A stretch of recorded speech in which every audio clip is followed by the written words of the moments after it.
You know, there are moments in history that act like a giant hinge, swinging the entire world onto a brand new course. Well, in August of 636, one of those moments unfolded over 6 absolutely brutal days. This is the story of a battle that didn't just decide the fate of an empire, it literally redrew the map of the world. And look, that's not an exaggeration in the slightest. Historians look back on Yarmuk as an event right up there with the most famous turning points in all of warfare. It was a clash that would set 1,000 years of history in motion, and it all happened in less than a single week. So what we're looking at here is a collision between two completely different worlds. On one side, you have the Byzantine Empire, the powerful ancient Eastern successor to the Roman Empire. And on the other, the brand new unified Rashidun Caliphate, just exploding out of the Arabian Peninsula. Their chosen battlefield? The plains of Yarmuk, in what we now call Syria. So, just how big of a deal was this fight? Well, for the province of Syria, which had been a jewel in the Byzantine crown for centuries, this 6-day engagement was for all the marbles. I mean, the stakes just could not have been any higher. And this right here tells you everything you need to know. Before the battle, Syria was core Byzantine territory. After those 6 days, it was gone, just absorbed into the rapidly expanding caliphate. It was a complete, total victory that ended Byzantine rule in the region for good. All right, so let's get to know the two contenders a little bit better. This wasn't just a battle of armies, you see. It was a battle of two empires at very, very different points in their lives. One was old and pretty weary, and the other was young, unified, and just full of this incredible momentum. Okay, now what's really interesting here is the context. The Byzantines, led by Emperor Heraclius, had just wrapped up this long, grueling war with the Persian Sasanian Empire. They won, but they were exhausted, just drained.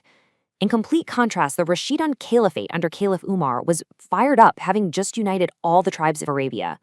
And on the ground, the Byzantine commander, Vahan, was about to face one of history's greatest military geniuses, Khalid ibn al-Walid.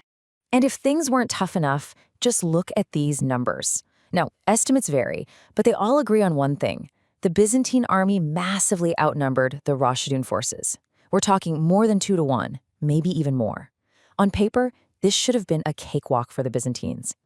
So, with all those soldiers, the Byzantines came up with what seemed like a brilliant, complex strategy. Emperor Heraclius wasn't planning on just one big, messy battle. Oh no, he wanted to use his superior numbers to pick the smaller Muslim armies apart, piece by piece. The plan was a classic divide and conquer. Heraclius had 5 separate armies, and the idea was to use them to surround and crush the 4 smaller, separated Muslim corps one by one. I mean, it was a really sound strategy designed to make that huge numerical advantage count. But the Rashidun commander, Khalid ibn al-Walid, was not about to play by the enemy's rules. Once he got wind of the Byzantine plan, he made a countermove that was as bold as it was absolutely brilliant. So here's the crucial part. Khalid simply refused to be picked apart. He went to his commander-in-chief and advised going the exact opposite of what the Byzantines wanted. He basically said, let's pull everyone back, give up a little ground for now, and force them to fight us all at once, on ground that we choose. And this is where they chose, the plains of Yarmuk. This one single maneuver completely canceled out Heraclius' complex 5-army plan. So now, instead of a bunch of small fights, it was going to be one massive, winner-take-all battle on wide-open ground that was absolutely perfect for the fast-moving Rashidun cavalry. The stage was set. 2 massive armies were staring each other down across the plain.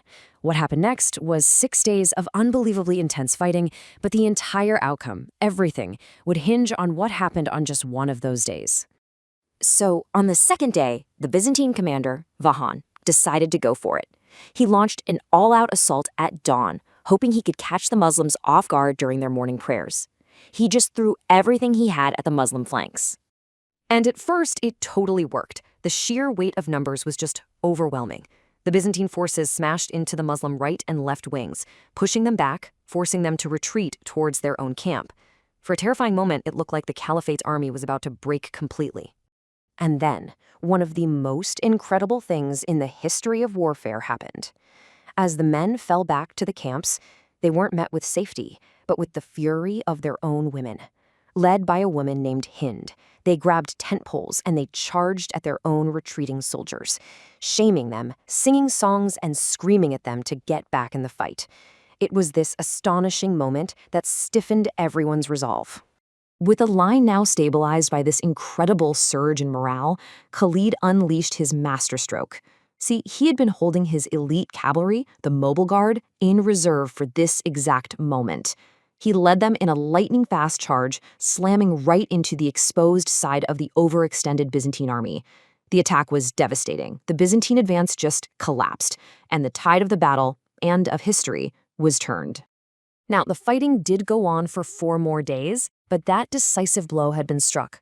When it was all over, more than 600 years of continuous Roman and then Byzantine rule in Syria had come to a sudden, violent end. Just gone. The legacy of Yarmuk was just immense. For one, it cemented Khalid ibn al-Walid's reputation as one of the greatest commanders ever. But more importantly, this victory opened the floodgates for the first great wave of Muslim conquests. It paved the way for expansion deep into the heartlands of both the Byzantine and the Sasanian empires. So what was it in the end? Was it the triumph of a brilliant general? The powerful motivation of a new, fervent faith? Or was it just the inevitable collapse of an old empire that was totally exhausted by war? You know, the truth is probably a mix of all three. But what you cannot deny is that on the plains of Yarmuk, in just 6 days, the world was changed forever.